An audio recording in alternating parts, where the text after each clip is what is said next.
Hello students, स्वागत है आप सभी लोगों का ऑप्टिक्स के लेक्चर नंबर 16 में। तो बेटा आज का लेक्चर हम लोग जो पढ़ने वाले हैं उसमें आने वाला है प्रिज्म।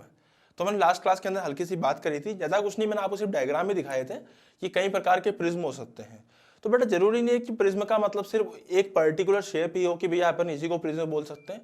कोई भी दो सरफेस प्रिज्म हो सकती है, दोनों किसी एंगल पर अगर हो तो। Getting my point. इसीलिए अपन किसी भी दो सरफेस को प्रिज्म की तरह कंसिडर कर सकते हैं। अब जैसे मेरी बात समझना आप लोग, जैसे मान लीजिए हमने ऐसी सरफेस ले ली और ये एक प्रिज्म था, पूरा ऊपर तक प्रिज्म था, लेकिन हमने ऊपर से काट दिया और ये इतना ले गया, तो क्या अभी भी ये प्रिज्म की तरह काम करेगा? मैंने कहा हाँ करेगा भाई, क्यों नहीं करेगा प्रिज्म की तरह काम। ऐसे लाइट डालोगे इसमें तो लाइट ऐसे निकलेगी और ऐसे बाहर आ जाएगी। आई मेरी बात समझ में? अरे समझ में आ रहा है ना? तो ऐसे कुछ लाइट वाइट इसमें जाएगी, बाहर आ जाएंगी। तो भैया अपने को मेन मुद्दा क्या है, हमें समझना है कि भैया इसके अंदर डेविएशन कितना होता है। दूसरी बात, इसके अंदर जो अपने टर्म्स के क्या यूज होते हैं, एंगल ऑफ इंसिडेंस या R1 हो जाएगा, R2 हो जाएगा, एंगल ऑफ इमरजेंस या प्रिज्म एंगल किसको कहते हैं। तो अपन सबसे पहले क्या करते हैं, सबसे पहले यहाँ पे डायग्राम बनाते हैं प्रॉपर। बेटा मैंने आपको क्या बोला, कोई भी दो सरफेस आपस में अगर पैरेलल नहीं है तो वो प्रिज्म की तरह एक्ट कर सकती है। एक स्लैब भी प्रिज्म की तरह हम कंसीडर कर सकते हैं। जैसे मान लीजिए स्लैब है, भैया जी ध्यान समझिएगा, इस स्लैब में अगर लाइट ऐसे गिरी ना और ऐसे गिरी और ऐसे गई तो लेटरल शिफ्ट वगैरह निकालते हैं, it will consider as slab. But अगर मान लीजिए इस स्लैब में अगर लाइट ऐसे गिरती है, ऐसे जाकर ऐसे बाहर आती है, तो इस केस में इसको प्रिज्म कंसीडर करेंगे। आई मेरी बात समझ में? अगर दो कंसेक्यूटिव साइड पे स्लैब पे लाइट गिरती है तो प्रिज्म के रूप में कंसीडर किया जाएगा। Getting my point? ये स्लैब के रूप में कंसीडर किया जाएगा। प्रिज्म कोई डिफरेंट डिवाइस नहीं है, ये सिंपल एक कॉन्सेप्ट है कि भैया जब लाइट ऐसे गिर के यहां से इधर निकल जाती है तो प्रिज्म के रूप में हो जाएगा। हाई मेरी बात समझ में? अब जैसे फ्रेम है, उसमें लाइट ऐसे गिरी, यहां से निकल के साइड से निकल गई, प्रिज्म की तरह। अब ऊपर से एंटर हुई, यहां से निकल के नीचे निकल गई, स्लैब की तरह हो गया। आई मेरी बात समझ में? ऐसे कोई भी दो सरफेस को हम लोग प्रिज्म की तरह कंसीडर कर सकते हैं, अनटिल अनलेस उसकी कंडीशंस हम लोग वहां पे यहाँ पे कंडीशंस को हम लोग फुलफिल कर पाए। Getting my point? अब बेटा मेरी बात ध्यान समझिएगा, जैसे मान लीजिए कि हमने क्या करा, एक इंसिडेंट रे ली है, ये सरफेस पे नॉर्मल है, ये इस सरफेस पे नॉर्मल है ना? ध्यान समझिएगा। तो ये नॉर्मल 1 है, ये नॉर्मल 2 है, light Giri I, this is angle of incidence. बेटा उसके बाद लाइट ऐसे जाएगी और वहां पे से बाहर निकल जाएगी, ठीक है? तो व्हाट आई कैन राइट कि अगर ये आई है तो ये क्या हो जाएगा, ये हो जाएगा सर R1 और ये हो जाएगा R2। एंगल ऑफ रिफ्रैक्शन 1, ये angle of refraction 2, R1 R2 बोलते हैं वैसे तो इसको। ये जो लाइट जिससे बाहर निकलेगी नॉर्मल के साथ में जो एंगल बना के निकलेगी, इसको बोलते हैं एंगल ऑफ एमरजेंस, है ना बेटा? इसको बोलते हैं एमरजेंट रे, एमरजेंट रे। इसको क्या बोलते हैं हम लोग? इसको बोलते हैं रिफ्रैक्टेड रे।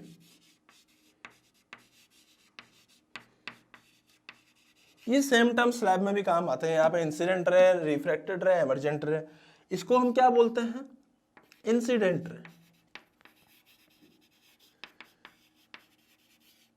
Angle of incidence, angle of refractions और angle of emergent. Getting my point?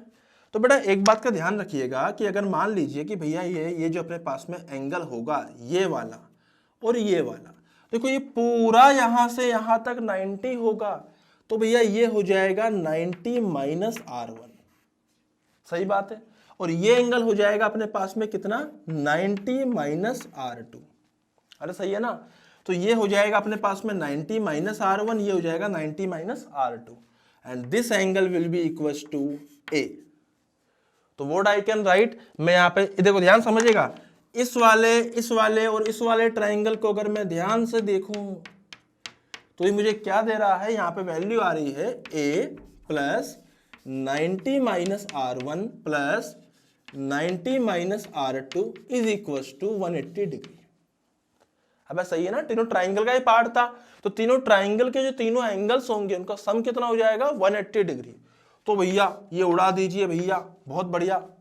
तो यहां से बेसिकली ए की वैल्यू कितनी हो जाएगी? यहां से ए की वैल्यू हो जाएगी A बराबर R1 प्लस R2।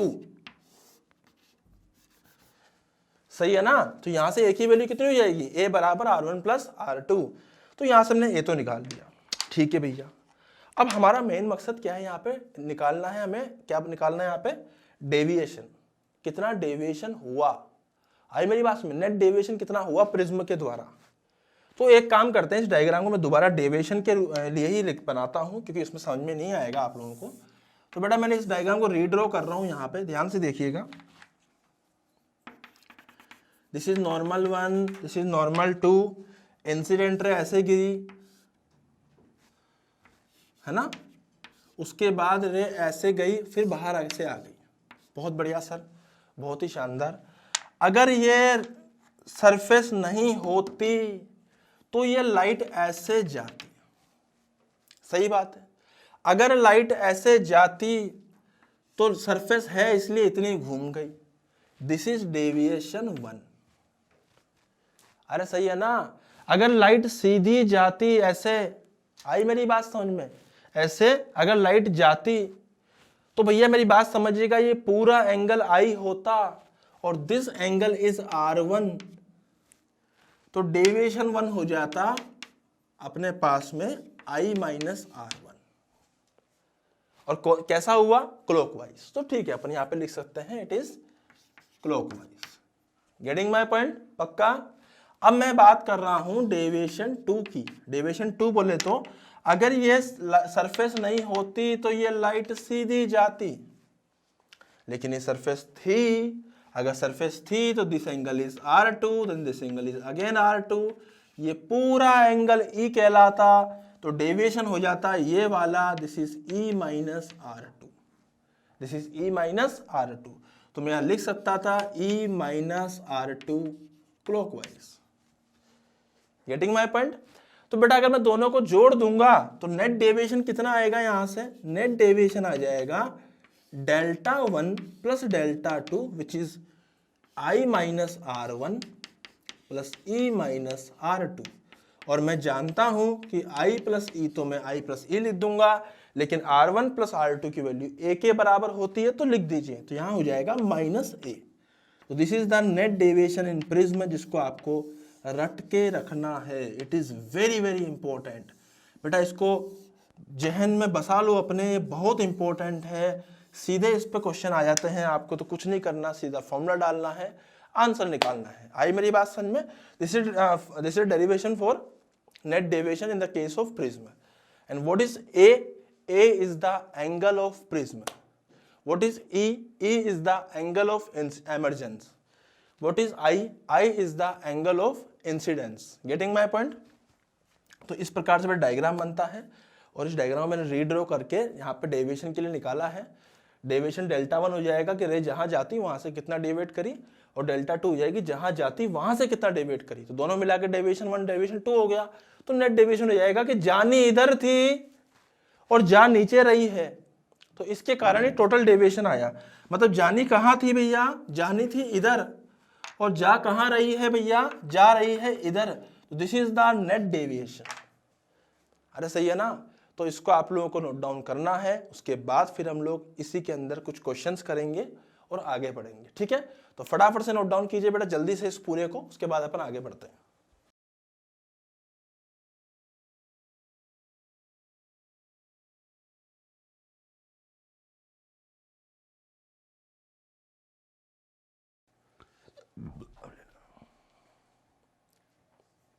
हाँ भाई, तो बेटा यहाँ पे कुछ कुछ अपन केस लेते हैं। देखिए ध्यान से, बड़े सिंपल सिंपल से हम लोग केस लेंगे।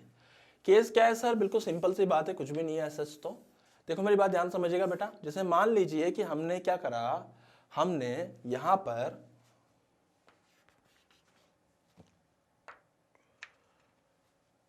हाँ जी ध्यान समझिएगा, मैं क्या करने वाला हूं इस बात ध्यान समझिएगा। जैसे मान लीजिए कि हमने यहां पे ले लिया है n बराबर, यहां ले लिया है हम लोगों ने n बराबर 2 ले लेते हैं। n बराबर क्या ले लिया, 2 ले लिया। Getting my point. तो बेटा n बराबर 2 ले लिया है, यहाँ पे हमने ले लिया है n बराबर 1, मतलब ये बाहर एयर ले ली थी। तो इस तरफ एयर है, इस तरफ n बराबर 2 का मीडियम है। मैं सिंपल सी बात आपके सामने कर रहा हूँ कि भैया बताइए कि जो एंगल ऑफ इंसिडेंस था, एंगल ऑफ जो इंसिडेंस था यहाँ पर वो कितना था, वो दे रखा था साहब हम लोगों को, जैसे मान लीजिए वो हमें दे रखा था 45 डिग्री। ओके, कितना, 45 डिग्री। एंड जो यहां पे हम लोगों को एंगल ऑफ प्रिज्म दे रखा था वो 70 डिग्री दे रखा था। जिन दो सरफेसेस पे लाइट गिरती है कॉन्जिक्यूटिवली, उन दो सरफेस के बीच का जो एंगल है वो एंगल ऑफ प्रिज्म कहलाता है। इस बात का विशेष तौर पे ध्यान रखना है। जिन दो सरफेसेस पे लाइट कॉन्जिक्यूटिवली गिरती है उन दो सरफेस के बीच का एंगल एंगल ऑफ प्रिज्म कहलाता है। तो भैया लाइट ऐसे गिरेगी, ऐसे जाएगी और उसके बाद ऐसे एंगल फॉर्म करके दोबारा ऐसे बाहर आ जाएगी। Getting my point? तो बेटा मेरी बात ध्यान समझिएगा, इसमें बड़ा लफड़ा सा आएगा, मैं इसको बना रहा हूं।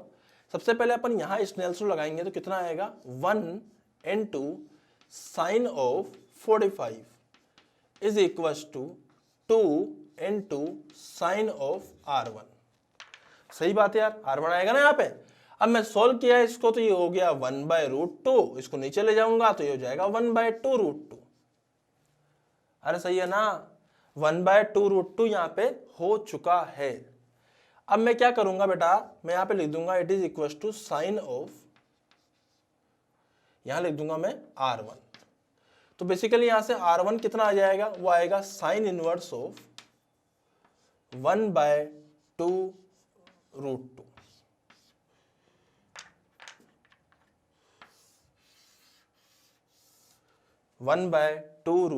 Sign inverse of 1/2√2। तो ये तो हो गया है R1 अपने पास में। अब बात है R2 की। तो भैया R2 कितना हो जाएगा, R2 हो जाएगा 70 डिग्री माइनस R1। मतलब R2 बेसिकली क्या होता है, A माइनस R1। तो A हो जाएगा 70 माइनस R1। तो 70 माइनस R1 कितना है बेटा, साइन इनवर्स ऑफ 1/2√2। सोल्व नहीं करना आपको, हो सकता है एग्जाम में आपको इसी टाइम उसमें आंसर पूछ लें, इसलिए कह रहा हूं सोल्व नहीं करना, सीधा लिखना है वैल्यू। आई मेरी बात समझ में? अब आई की बात करते हैं, अब सॉरी ई की बात। बेटा दोबारा जब मैं लगाऊंगा यहाँ पे तो मैं क्या लिखूंगा, स्नेल्स लॉ, n बराबर n which is 2 into sine of R2 बराबर E, this is the angle of emergent, है ना। तो E लिखूंगा पहले मैं 1 लिखूंगा, 1 इंटू साइन ऑफ E, क्योंकि दोबारा एयर में जा रहा है तो मैं यहाँ पे ये लिख सकता हूँ 1। तो बेटा यहाँ सोल्व करने पे साइन E कितना हो जाएगा, साइन E हो जाएगा sir 2 into sine R2। R2 की वैल्यू लिखी हुई है ये, R2 की वैल्यू क्या है 70 माइनस R1। अबे सही है ना। तो बेटा यहां से E की वैल्यू कितनी आएगी, यहां से E की वैल्यू आएगी 2 साइन 70 माइनस R1, है ना। और इसका मुझे यहां पे साइन का इनवर्स करना है, तो यहां हो जाएगा sine inverse of 2 sine 70 minus R1। देखो कितना भयंकर डरावना सा हो रहा है ये दिखने में, सिर्फ दिखने में हो रहा है, मुझे कुछ सोल्व नहीं करना, मुझे सिर्फ लिखना है जैसा जैसा लिखते हैं मैथमेटिक्स की लिखना है यहाँ पे। बट डेविएशन क्या हो जाएगा, deviation will be equals to I plus E minus A। सीधा फॉर्मूला लगाओ, I कितना है साहब लिख दो 45, E कितना है साहब ये गंदी सी वैल्यू है लिख दो, साइन इसको मैं अलग कलर से लिखता हूं ताकि याद रहे, sine inverse 2 sine 70 minus R1। R1 कितना है साहब ये जो लिखा हुआ है, इसको भी लिख दो 1/2√2। अपना क्या बिगड़ रहा है, लिख दो, क्या करें, लिखना पड़ेगा, सही बात है ना। तो ये लिख दिया अपन ने E माइनस A कितना है 70 डिग्री। अब हो सकता है बेटा यही आंसर आपसे एज इट इज पूछा जाए किसके अंदर, एग्जाम में, एम्स में पूछ ले, नीट में पूछ ले, सिर्फ किसके अंदर, वो लोग क्या करेंगे यहाँ पे 45 की जगह हो सकता है आपको 55 दे दे एक ऑप्शन में, हो सकता है एक ऑप्शन में 70 की जगह आपको 80 कर दे, हो सकता है एक ऑप्शन में यहाँ पे आपको 45 की जगह 65 कर दे, एक में आपको 70 की जगह 90 कर दे, और एक ऑप्शन में एकदम एज इट इज जो लिखा हुआ है वही आंसर हो जाएगा। बीच का सब कुछ सेम रहे तो फिर आपको बीच का सोल्व करने की जरूरत नहीं है, फिर आपको ये समझ में आना चाहिए कि एक 45 होगा, एक 70 होगा और बीच का कुछ कुछ होगा। अगर कुछ कुछ सबका सेम है तो इसका मतलब आप बस ये दोनों चेक कर लो, ये सब सही है कि नहीं है। आई मेरी बात समझ में? कुछ कुछ तो भैया सबका सेम ही है। अब कुछ कुछ को निकालना तो ना आपको सोल्व करके, बट निकालना भी पड़े अगर किसी केस के अंदर, तो बड़ा ही तरीका है। इसको सोल्व करना हमारे बस की बात नहीं होती है, बस हम लिख सकते हैं, वो अलग बात है। गेटिंग में? हाँ, अगर डेटा ऐसा आ गया जिसको सोल्व कर सकते हैं हम आसानी से, तो फिर डिफरेंट चीज है कि हाँ हम लोग कर पाएंगे सोल्व। Getting my point? तो बेटा फटाफट से इसको पूरा नोट डाउन कर लीजिए, उसके बाद फिर हम लोग आगे बढ़ेंगे। जल्दी से नोट डाउन कर लीजिए फटाफट से।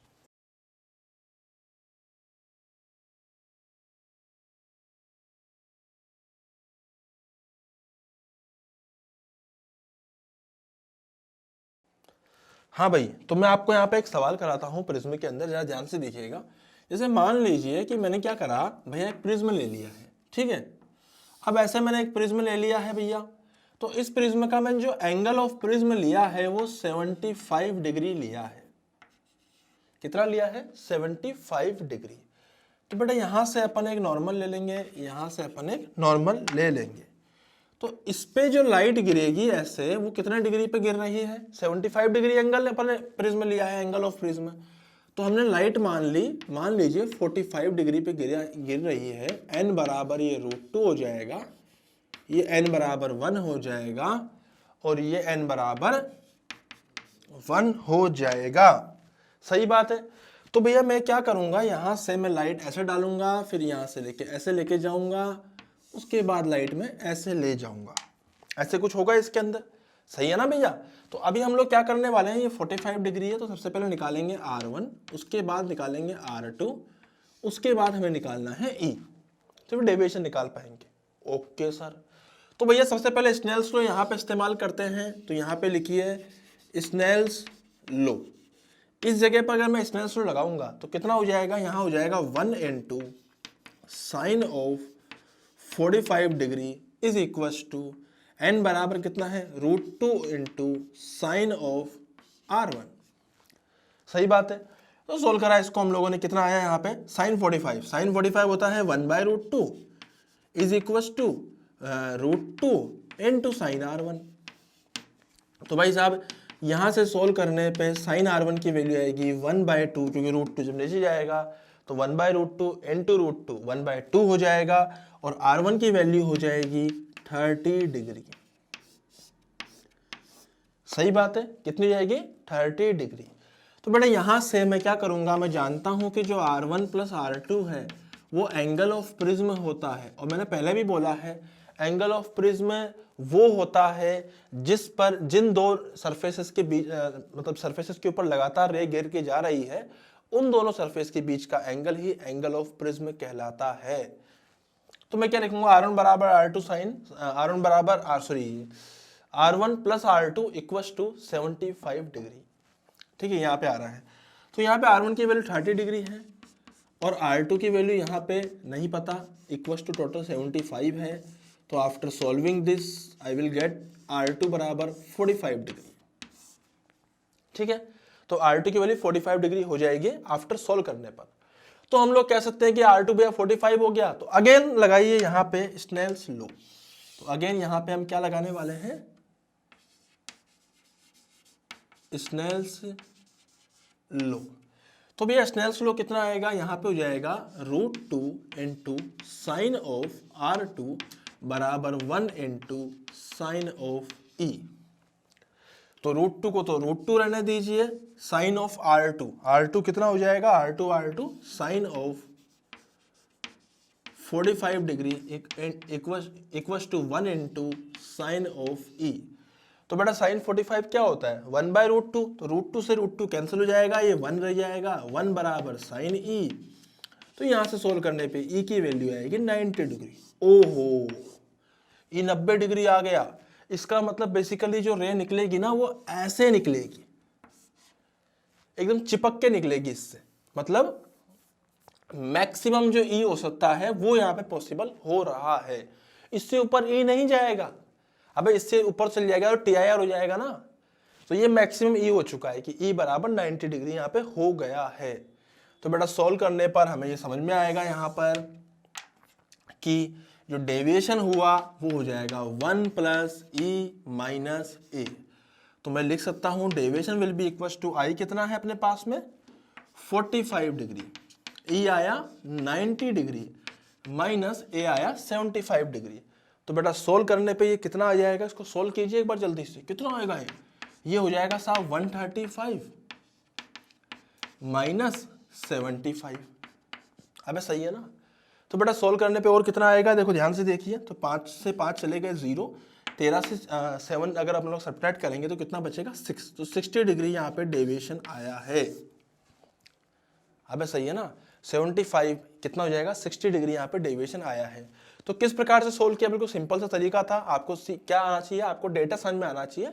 दो जगह स्टेनलेस लगाना है, आपको R1 R2 की वैल्यू निकालनी है, E की वैल्यू निकालनी है, 1 प्लस E माइनस ए करना है और सीधा आंसर निकाल देना है।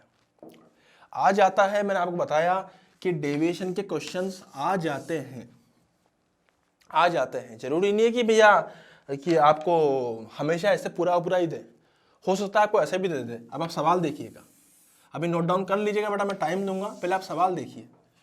इट मे बी पॉसिबल कि वो आपको ऐसे बोल दे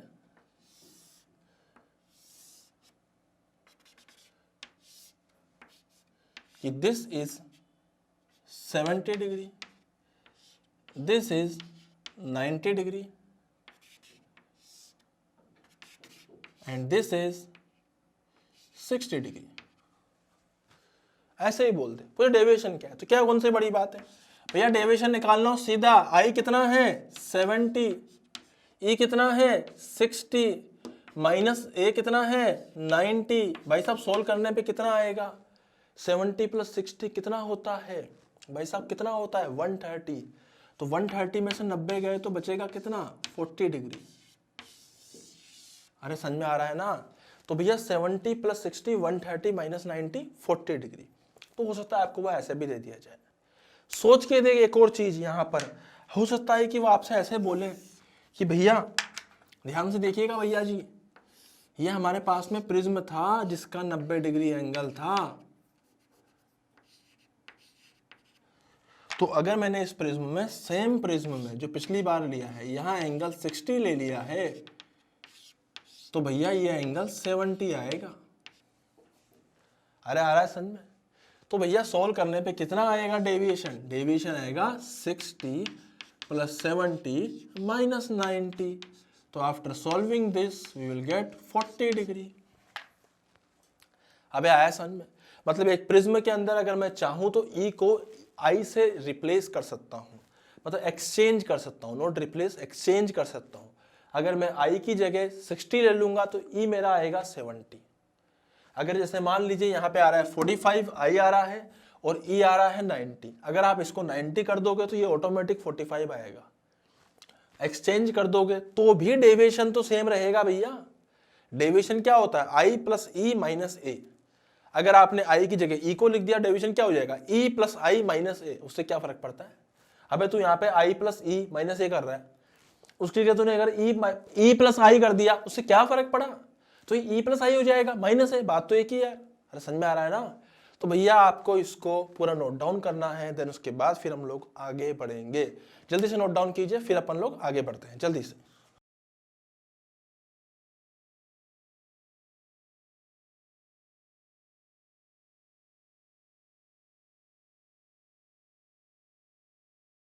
हाँ जी, अब इधर देखिए बेटा। तो अब एक देखिए आप लोग यहाँ पे, अब मैं बताता हूं, इसमें ग्राफ भी हम लोग निकालना सीखते हैं। तो ग्राफ कैसे निकालते हैं समझिए। Delta versus I graph prism के अंदर। अब ग्राफ बनाना नहीं सिखा रहा हूं मैं, जो बना बनाया ग्राफ होता है बस उसको उसी को बनाना सिखा रहा हूं, ठीक है। उसको ड्रॉ कैसे करेंगे, दैट्स इट, और कुछ नहीं करना हमें। बेटा ऐसा ग्राफ होता है इस प्रकार का, है ना, ये सा ग्राफ होता है। ध्यान समझिएगा, मैं आपको एक एक चीज यहां ड्रॉ कर रहा हूं। ये डेल्टा और आई का ग्राफ है। यहां पर इस जगह पर डेल्टा की वैल्यू मैक्सिमम होगी, इस जगह पर डेल्टा की वैल्यू मिनिमम होगी, ठीक है। ग्राफ से कुछ बातें याद रखनी है। डेल्टा मिनिमम तब होता है जब आई बराबर ई होता है। आई बात समझ में? मैक्सिमम तब होता है जब इफ आई बराबर 90, ऐसा करते हैं। मैक्सिमम कब होता है भैया? किसी भी दो वैल्यूज पे होगा आई की। अब दो वैल्यूज कैसे? जैसे मान लो, जैसे कोई भी ये जो ग्राफ है ना, ग्राफ की जो वैल्यू है, समझना, ग्राफ की कोई भी वैल्यू डेल्टा कुछ भी आए, डेल्टा कुछ भी आए, वो हमेशा दो वैल्यूज के लिए एग्जिस्ट करेगा। अगर एक आई होगी तो एक ई हो जाएगी। समझना कैसे? सोच के देख, जब तुमने आई की वैल्यू आई डाली तो कुछ ई आएगा, माइनस ए करने पे डेविएशन आएगा। अबे सही है ना? जब तुम उसी प्रिज्म के अंदर आई की जगह ई डालते हो तो जो एमर्जेंट एंगल होगा वो आई के बराबर आएगा, तो हमारा डेविएशन हो जाएगा सेम। तो भैया एक्चुअली क्या है, जैसे मान लीजिए मैं एक पर्टिकुलर सवाल की बात करूं जो मैंने पहले किया, उस सवाल को जवाब जल्दी से ड्रॉ कर देता हूं। मैं यहाँ पे सिर्फ रफ में ही ड्रॉ कर रहा हूँ, इसलिए आप तो अपनी कॉपी में देख सकते हैं। 75 था, जब मैंने इसको 45 लिया और जब अंदर √2 लिया तो यहाँ से जो वैल्यू निकली वो कितनी निकली? वो 90 निकली। सही बात है। अगर मैं इसको 90 ले लिया होता तो ये 45 आता। तो भाई डेविएशन क्या आता? या तो डेविएशन आएगा 45 प्लस 90 माइनस 75, या डेविएशन आएगा 90 प्लस 45 माइनस 75। अबे सही तो है ना? तुम भैया 3 में 2 जोड़ो या 2 में 3 जोड़ो, बात तो एक ही है। सही है कि नहीं है? केमिस्ट्री तो ना पढ़ रहे हैं जो फर्क पड़ जाएगा भैया। 75 में 90 जोड़, सॉरी 45 में 90 ऐड करो या 90 में 45 ऐड करो, बात तो एक ही है ना? गणित है तो सिंपल मैथ्स है भैया। तो इसीलिए अगर तुम लोग आई की वैल्यू 45 रखते हो तो ई आएगा 45 अकॉर्डिंग टू दिस ई आएगा 90। Getting my point? लेकिन अगर तुम आई की वैल्यू अगर 90 कर दोगे तो फिर ई हो जाएगा कितना? अपना 45 डिग्री। तो इसीलिए हमेशा दो वैल्यूज के लिए एग्जिस्ट करता है।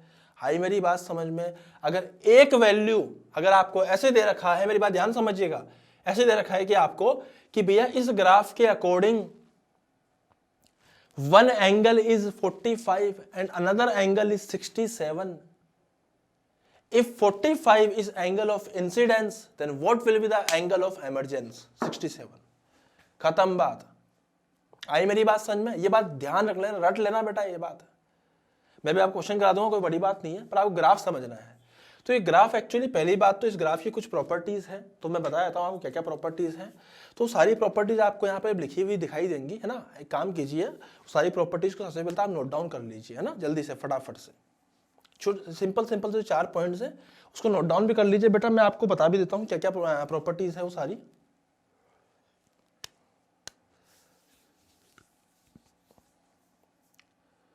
हाँ, तो मैं बोलूंगा प्रॉपर्टीज को बेटा, आप उनको नोट डाउन भी कर रहे हैं साथ में, और उसको आप लोग समझ भी लीजिए।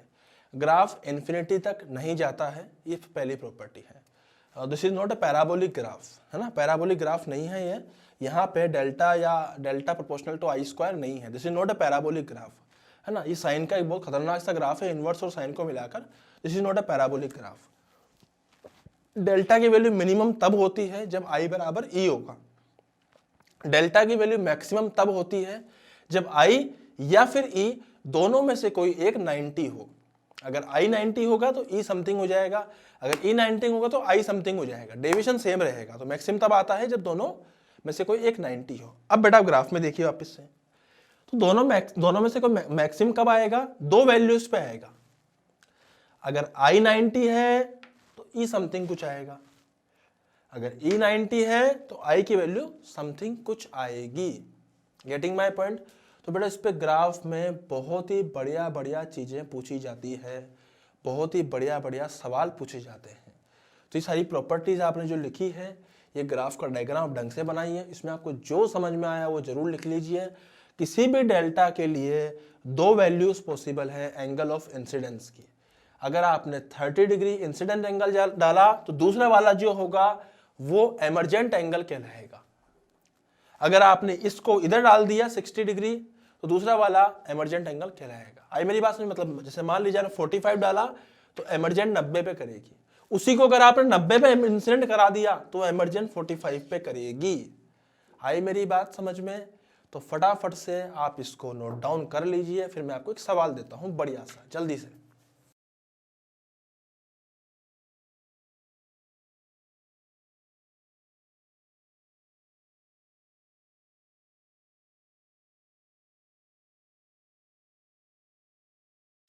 हाँ जी बेटा, तो अब आप इस सवाल नोट डाउन कीजिए। इस सवाल में क्या लिखा हुआ है ना, फटाफट से नोट डाउन कीजिए।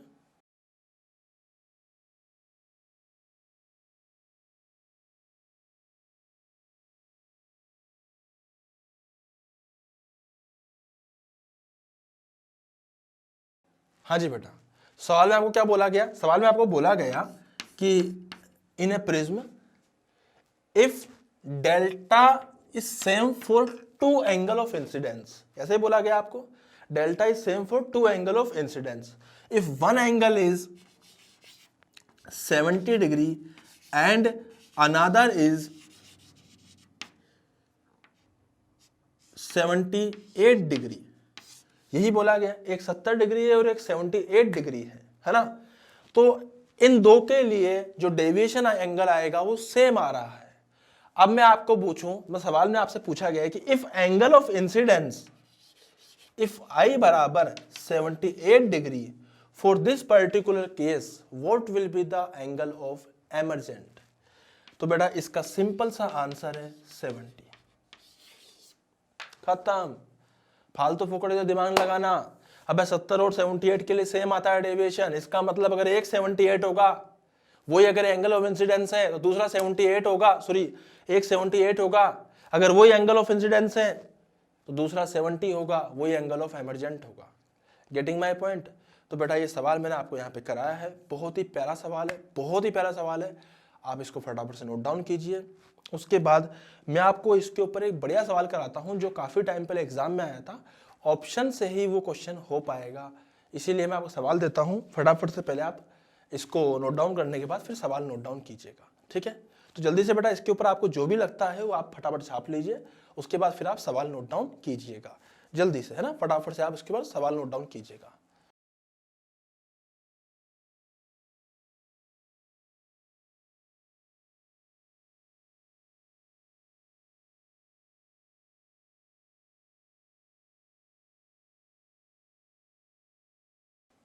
हाँ जी, तो बेटा सवाल में आपको ऑप्शंस क्या क्या दे रखे हैं? ऑप्शन दे रखे हैं 38, 37, 36 एंड 39। बहुत ही प्यारा सवाल है। देख पहली बात तो मैं ग्राफ पढ़ा रहा हूं इसलिए तेरे लिए सोचना आसान हो जाता है कि सच में ग्राफ का सवाल है, वरना एग्जाम में जब आता तो बच्चा सोच ही नहीं पाता कि ग्राफ का सवाल है। आई मेरी बात समझ में? अब सवाल में बोला क्या था? If delta minimum for delta minimum angle of incidence is, कितना दे रखा है आपने को? 30 degree. Angle of incidence 30 degree दे रखा है। एंगल ऑफ इंसिडेंस मान लो या एंगल ऑफ एमरजेंस मान लो, 30 डिग्री पे दोनों बराबर, डेल्टा मिनिमम के लिए दोनों बराबर होंगे, मतलब 30 डिग्री दोनों के लिए सेम वैल्यू हो जाएगी। चलो उससे कोई फर्क नहीं पड़ता। बात ये बोली गई है कि 30 degree is angle of incidence for delta minimum. Getting my point? पूछा गया है for a particular value of I which is for 22 degree find E. किसी भी इंसिडेंट एंगल जिसकी वैल्यू 22 डिग्री है उसके लिए एंगल ऑफ एमरजेंस कितना होगा। आई मेरी बात समझ में? तो बेटा ये सवाल था।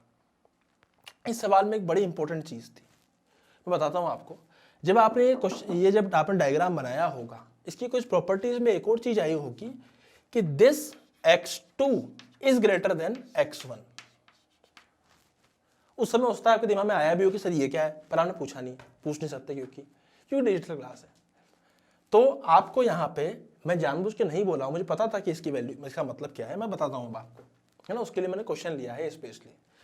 बेटा x2 की वैल्यू x1 से बड़ी होती है, मतलब जब ये बराबर होते हैं मिनिमम, तो उसका राइट साइड वाला पार्ट है वो तो ज़्यादा बड़ा होता है लेफ्ट वाले पार्ट से। ये इसके ग्राफ की प्रॉपर्टी है, ठीक है। जो ग्राफ बनाते हैं उसकी कुछ जो प्रॉपर्टीज है इंपॉर्टेंट, उसमें ये प्रॉपर्टी बड़ी इंपॉर्टेंट है। अब इस प्रॉपर्टी पे सीधा सवाल आ गया, इन्होंने क्या बोला था कि मेरी बात ध्यान समझा बेटा, अगर ये प्रॉपर्टी आप इस्तेमाल नहीं करोगे तो ये क्वेश्चन आपसे हो ही नहीं पाएगा। आई मेरी बात? ये क्वेश्चन जो है वो सिर्फ और सिर्फ ग्राफ से ही होगा और ऑप्शन देखकर ही हो सकता है, विदाउट ऑप्शन ये हो ही नहीं सकता सवाल। अब इसने क्या बोला है, किसी भी डेल्टा के लिए, देखो सबसे पहली बात तो क्या है कि मिनिमम कितने पे होगा साहब, तो मिनिमम हो जाएगा साहब, मैं जानता हूं कि जो मिनिमम की वैल्यू आएगी वो आएगी 30 डिग्री पर।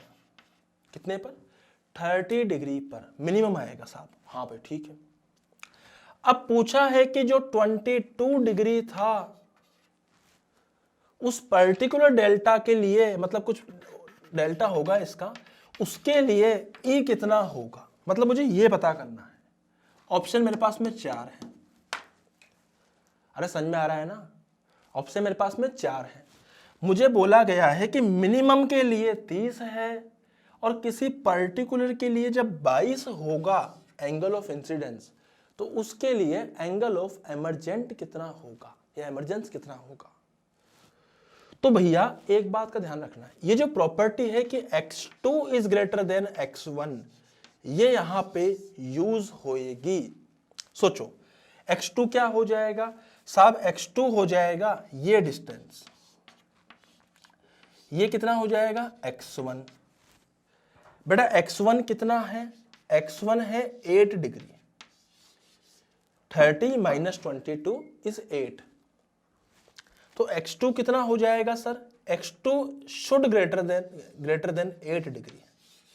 सेल्सियस नहीं आएगा, सॉरी थर्मल फिजिक्स की आदत है, तो यहां पे 8 डिग्री आएगा, x2 से बड़ा आएगा, सॉरी x2 जो है वो 8 डिग्री से बड़ा होना चाहिए। मतलब एंगल ऑफ एमरजेंट की वही वैल्यू पॉसिबल है जो 30 में 8 जोड़ने पर जो वैल्यू आती है उससे बड़ी होनी चाहिए। Are you getting my point? 30 में 8 जोड़ने पर 38 आता है और 38 से बड़ी वैल्यू यहां पे सिर्फ और सिर्फ एक ही पॉसिबल है, that is 39 degree. This is the answer. मैंने आपको कहा था ना, अगर यहाँ पे ऑप्शंस नहीं होंगे तो ये क्वेश्चन पॉसिबल ही नहीं है कि आप कर पाओ। हाई बास में ग्राफ नहीं बना पाओगे तो आप इसमें इतना बुरा उलझ जाओगे, आप सोच नहीं सकते, होगा ही नहीं सॉल्व। मैं कह रहा हूं ना आपको, होगा ही नहीं, डेटा इनकम्प्लीट हो जाएगा।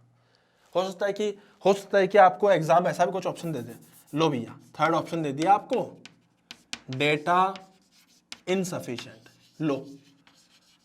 अब अधिकतर बच्चे क्या करेंगे, मैथमेटिकली ट्राई करेंगे, तो तुम्हें पता लगेगा कि अभी हम म्यू तो दे ही नहीं रखा, तो एक काम करते हैं, प्रिज्म का म्यू दे ही नहीं रखा, एंगल ऑफ प्रिज्म दे ही नहीं रखा, तो एक काम करते हैं डेटा इनसफिशिएंट कर देते हैं। बट ऐसा नहीं है, इसका आंसर आपको दे रखा है भैया। आई मेरी बात समझ में? तो इसका आंसर यही हो सकता है। Getting my point? तो फटाफट से आप इसको नोट डाउन कर लीजिए, उसके बाद फिर अपन लोग आगे बढ़ते हैं। जल्दी से नोट डाउन कर लीजिए इसको पूरे को।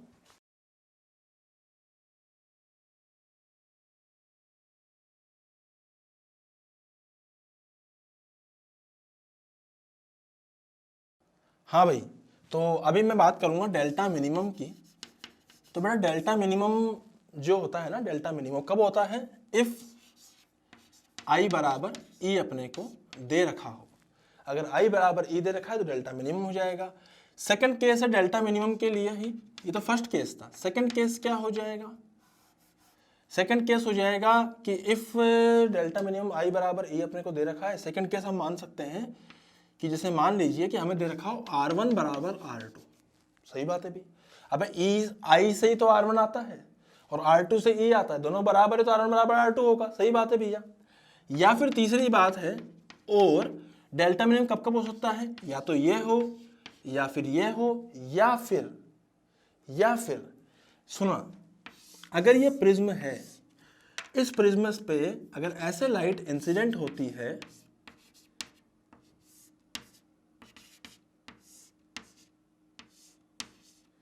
ना, ऐसे लाइट इंसिडेंट होती है, तो डेल्टा मिनिमम तब होगा, या डेल्टा मिनिमम अगर होगा फॉर डेल्टा मिनिमम, तो दिस रे इनसाइड प्रिज्म, मैं लिख रहा हूं यहां पे, रे इनसाइड प्रिज्म, जो रे होगी प्रिज्म के अंदर, this ray is parallel to base of the prism. ये भी कंडीशन हो जाएंगी थर्ड वाली, समझना ध्यान से। अगर ये I है तो ये हो जाएगा R1, ये R2। बेटा अगर R1 R2 बराबर है तो दोनों एंगल बराबर होंगे, और ये दोनों एंगल अगर बराबर होंगे तो हम ऐसा कह सकते हैं कि this angle will be equal to this angle, ठीक है, और ये वाला एंगल इसके बराबर हो जाएगा। तो बेसिकली है क्या कि दोनों रे अगर पैरेलल है, दोनों अगर रे पैरेलल है तो भी मैं कह सकता हूँ कि जो डेविएशन आएगा वो मिनिमम आएगा। तो तीन केसेस है, या तो दोनों बराबर हो, या दोनों बराबर हो, या दोनों डेविएशन मिनिमम कब आएगा, तो दोनों रे पैरेलल हो आपस में। Getting my point. अब एक और बात है भाई साहब, डेविएशन मिनिमम होता कितना है? सर ये होता है I प्लस ई माइनस ए। तो I तो E के बराबर है, तो मैं लिख सकता हूँ यहाँ पे 2I माइनस ए बराबर डेविएशन मिनिमम। तो भाई साहब सोल्व करने पे ये आ रहा है, ये आ रहा है I बराबर, देखो 2I बराबर ए इधर ले जाओ, तो delta minimum plus A divided by 2। This is what, this is I। तो ये अपना I हो चुका है यहाँ पर कि I बराबर डेल्टा मिनिमम प्लस ए बाय 2। अब मैं इसमें अगर स्नेल्स लॉ लगाता हूँ, अगर मैं ऐसा मानता हूँ कि यहाँ बाहर 1 था, यहाँ बाहर n था, तो using Snell's law what I can write 1 into sine i बराबर 1 इंटू साइन आई किसके बराबर हो जाएगा बेटा? ये हो जाएगा, ध्यान समझना, ये हो जाएगा sign n into sine R1। अब सही है ना, पक्का ना? तो भैया R1 क्या हो जाएगा, सबसे पहले स्नेल्स लॉ लगाइए अपन। हाँ भाई, तो R1 प्लस R2 की वैल्यू a के बराबर है और R1 R2 बराबर है, तो मैं R1 को लिख सकता हूँ a बाय 2। क्योंकि दोनों बराबर है तो दोनों को R1 लिख दो, तो R1 प्लस R1 2R1 बराबर a, तो R1 बराबर a बाय 2। तो बेटा इसको यहाँ पुट करना है अपने अपने किसमें, स्नेल्स लॉ में। तो 1 इंटू साइन ऑफ आई कितना है, delta minimum plus a divided by 2 is equal to n sine of a divided by 2। तो दिस इज द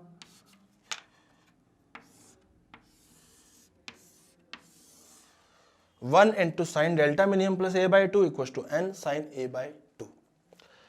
तो बेटा ये हम लोगों ने यहाँ पे इस प्रकार से इसको लिखा है। तो कुछ खतरनाक चीज नहीं है, वैसे तो सिंपल सी चीज है डेल्टा मिनिमम के केस के लिए, है ना। बताया मैंने डेल्टा मैक्सिमम में क्या होना चाहिए, दोनों में से एक 90 होना चाहिए। डेल्टा मिनिमम में क्या होना चाहिए, कम से कम तो दोनों बराबर होने चाहिए I और E, तो डेल्टा मिनिमम हो जाएगा। डेल्टा मैक्सिमम के लिए दोनों में से कोई एक 90 डिग्री होना चाहिए। तो फटाफट से नोट डाउन कीजिए, फिर एक सवाल करते हैं, जल्दी से नोट डाउन कीजिए इसको, ठीक है, फटाफट से।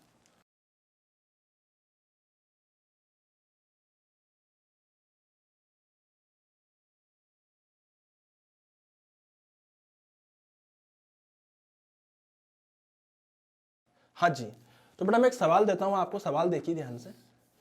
मैंने आपको कहा कि एक प्रिज्म है जिसका एंगल ऑफ प्रिज्म दे रखा है 75 डिग्री, मतलब लाइट ऐसे गिरेगी, उसके बाद ऐसे जाकर ऐसे बाहर आ जाएगी, ठीक है।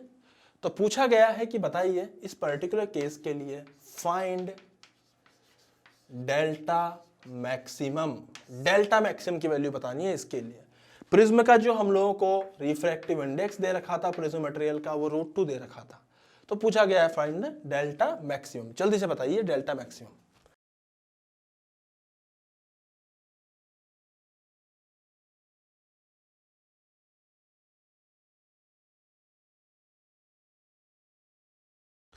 हाँ जी, तो बेटा मेरी बात ध्यान समझिएगा, डेल्टा मैक्सिमम कब होता है, आइदर I इक्वल्स टू 90 और E इक्वल्स टू 90, दोनों में से कोई एक 90 होना चाहिए। चलो एक काम करते हैं, I 90 ले लेते हैं, I बराबर 90। तो बेटा जब मैं यहाँ पे इक्वेशन लगाऊंगा तो 1 इंटू साइन 90 बराबर, मैक्सिमम की बात कर रहा हूं मैं, तो ये जाएगा √2 इंटू साइन ऑफ R1। अब ठीक है ना। तो बेटा यहाँ से साइन R1 की वैल्यू कितनी आ जाएगी, साइन R1 की वैल्यू जाएगी, ये तो 1 हो जाएगा, 1/√2 हो जाएगा, तो 1/√2 इज 45 डिग्री। तो R1 हो जाएगा यहाँ से 45 डिग्री। ओहो 45 डिग्री हो गया सर, हाँ जी। उसके बाद मैं आगे बढ़ूंगा, आगे क्या कर रहा हूं मैं, यहाँ पे मान लीजिए ये R2 है, ये एंगल है angle of emergent. Angle of emergency लिख दीजिए। तो क्या लिख दोगे तुम लोग यहाँ पे, अगेन स्लेस लगाओ √2 into sine of R2 equals to 1 into sine of E। तो √2 को तो √2 रहने दीजिए और साइन R2 कितना हो जाएगा भैया, R1 अगर 45 है तो R2 हो जाएगा A माइनस R1, तो A 75, R1 हो जाएगा 45, सोल्व करने पे आएगा 30 डिग्री। तो पुट कर दीजिए यहाँ पे साइन R2 कितना हो जाएगा, sine 30 equals to 1 into sine of E। ठीक है, तो बेटा सोल्व करने पे कितना आया, ये √2 था, ये हो जाएगा 1/2 equals to sine of E। तो √2 से 2 कैंसिल आउट हो जाएगा, 1/√2 हो जाएगा। साइन E की वैल्यू जो है वो बन जाएगी 1/√2। तो भाई साहब E की वैल्यू जो है वो हो जाएगी 45 डिग्री। Getting my point. तो डेविएशन क्या हो जाएगा मैक्सिमम, डेविएशन का केस में दोनों में से एक 90 होना चाहिए।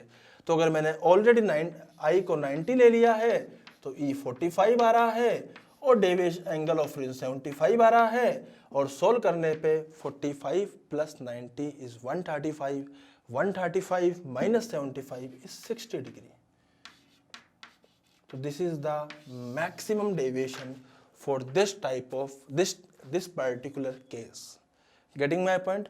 तो बेटा ये प्रिज्म की कुछ कुछ बातें हैं, डेल्टा मैक्सिमम कहाँ होता है, मिनिमम कैसे होता है, और उसका ग्राफ हो गया, और प्रिज्म के डेविएशन की बातें हो गई। तो ऑलमोस्ट अपन ने प्रिज्म की सारी बातें आज कर ली है।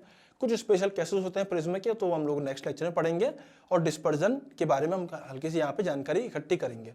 डिस्पर्जन क्या होता है, किस प्रकार से डिस्पर्स करती है लाइट, तो नेक्स्ट लेक्चर के अंदर ये सब चीज़ें रहेंगी। तो आज का लेक्चर बेटा अपन यही समाप्त करते हैं। Thank you so much. आते रहिए, सीखते रहिए, मिलते रहिए। Thank you. Happy learning.